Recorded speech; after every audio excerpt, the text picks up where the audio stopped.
So I went back with open arms and I forgave him, and I said, I don't even want to know any details. Let's just move on. We have a new life and a new start now. We did the,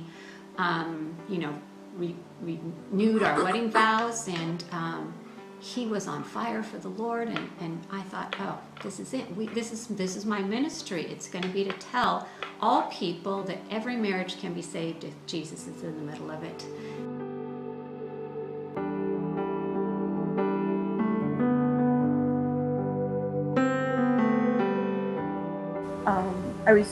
I felt like I was in a straitjacket, and I couldn't leave. How can I leave? I can't support my kids on my own. Where could I go?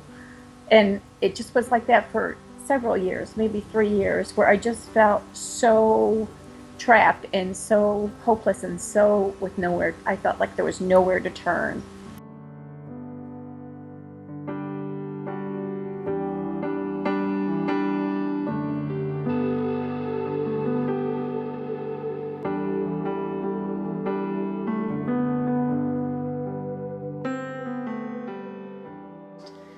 And I'd say, what am I going to do? Who can I tell this to? I can't tell anyone because I don't want them to think bad of my husband. And, I'd read all the books, The Power of a Praying Wife. Oh my gosh, I devoured everything I could get. And it said, my sole purpose in life was to see that my husband was successful. This is my ministry. It's my husband.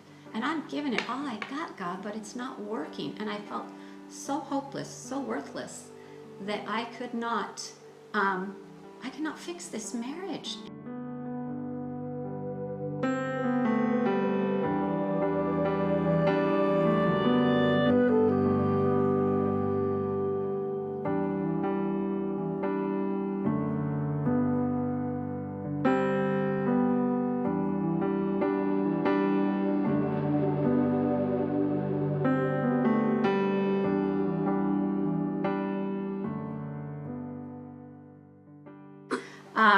Then the day came when my granddaughter found him setting up a rendezvous at our home when she was spending the night with a prostitute, and she was devastated. She looked up to her grandpa so much. She was 16 years old at the time, and this just rocked her world. She didn't know who to tell or what to do, and so she told her mom, who confronted me, and gosh, my story's really out now. My daughter knows. She never knew. My granddaughter knows. And my daughter came to me and said, Mom, Dad needs to be off the property. I thought, well, how bad is that when your daughter has to teach you how to have boundaries?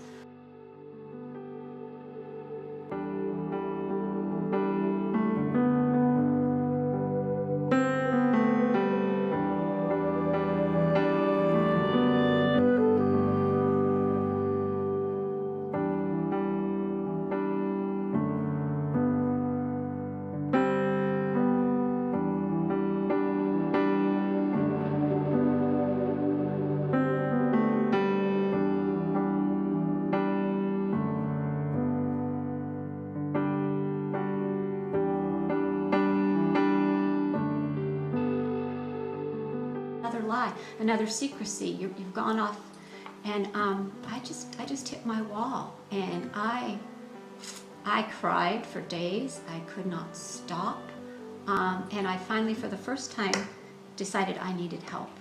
I can't. Me and God is not cutting it. I need somebody to talk to. So I went online and found a counselor, a local counselor. And I called her, and I went in there, and I started pouring out my heart. And but yet, the strange thing was, when I was telling her, the whole time I would back up when I was telling her all the horrific things that my husband had done. I would back up and say, but he's really a good guy. I don't want you to think that he's all bad, because he does all these good things too. And I was trying to paint the full picture. And she just sat there with her mouth hanging open, and she said to me, you have been a faithful wife for 35 years and you don't have to do it anymore. I was like dumbfounded. I said, yes, yeah, I do. You don't get it. I'm a Christian. I have to. God hates divorce. I don't have any choice. And she said, no, God hates a lot of things. He hates a hard heart. He hates lying lips. He hates feet that run to evil. He hates a lot of things, Vonda. And he hates what has happened to you. You do have choices. And I just sat there dumbfounded. It was like somebody had opened the cage door for the first time and let me free.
Mind you, all this time, he claimed he was in recovery.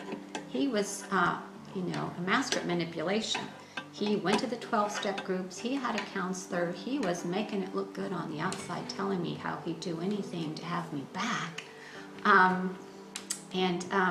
But his actions and his words just weren't lining up. And I finally had to get out of the fantasy world that somehow I had control over healing this marriage.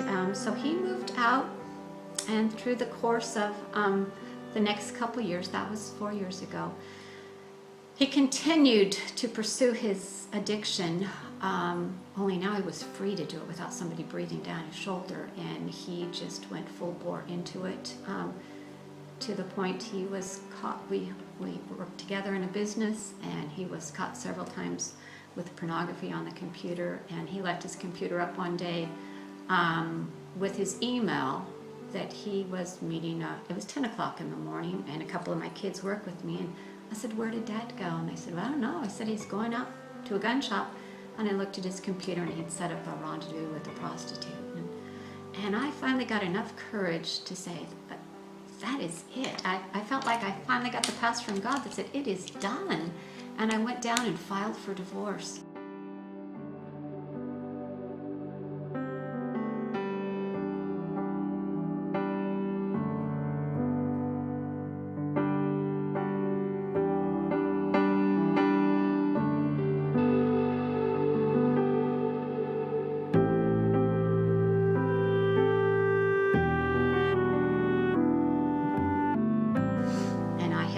So hard on putting up this beautiful front. I mean, we had the perfect family, the big house, the 4th of July parties where everyone came. We had a young couples group in our house. My husband was a deacon for years. I taught Sunday school.